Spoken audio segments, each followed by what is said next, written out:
Sa mapagpalang araw sa ating lahat mga kapatid. Ako muli si Adrian Bernales ng Batch 3 at itong aking daily devotion. At ngayong araw ay pag-uusapan natin ay kung ano ang success ayon sa Bible.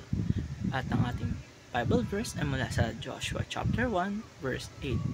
Sinasabi sa ating scripture, "This book of the law shall not depart out of thy mouth, but thou shalt meditate therein day and night, that thou mayest observe to do according to all that is written therein.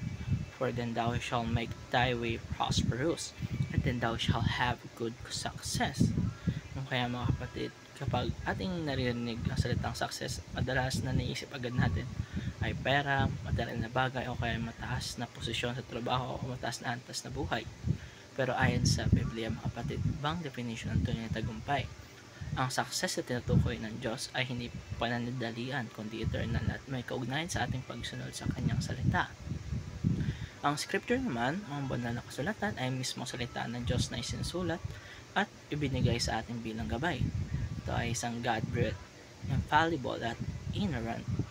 Kaya lahat ng nais nating matutunan tungkol sa buhay palampalataya at maging sa definition ng success ay makikita natin dito ang mababasa natin. Kaya mga kapatid, ay meron tayong tatlong bagay dapat tandaan kung ano ang tunay na success ayon sa Biblia. Unang-una ay true success cannot be measured by money. Maraming tao naniniwala na kapag mayaman tayo ay successful na tayo, pero kung pera lang ang basehan natin, napakaraming mayayaman na hindi naman masaya, hindi payapa, at wala ring tunay na kasiyahan. Kaya sinasabi sa Matthew chapter 16 verse 26, "For what is a man profited if he shall gain the whole world and lose his own soul?" Ang pera mga kapatid ay temporary lamang, pero ang kaligtasan at pagsunod sa Diyos ay isang eternal na bagay. True success is living the fullness of life.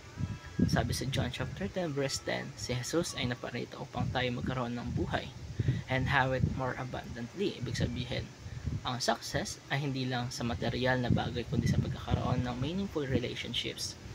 Peace of mind, joy, at higit sa lahat ay relasyon sa Diyos. Pag ang buhay natin ay nakaangkla sa scripture, kahit anong pagsubok ang dumating sa ating buhay, mayroon tayong tunay na kagalakan at kasiguraduhan. And lastly is the true success is made accessible to you through the Word of God. Hindi ito mahirap putin mga kapatid dahil binigay na ng Diyos ang kanyang salita. Kaya nasasabi sa Joshua chapter 1 verse 8, kung atin daw itong i-meditate araw-gabi at susundin ng lahat ng nakasulat, then our way will be prosperous and we will have a good success. Ito ang sikreto ng tunay na tagumpay at hindi nakatago sa mundo, kundi ito ay malinaw na nakasulat sa Biblia. At ito ang tatapos ang aking daily devotion. Maraming salamat sa panonood.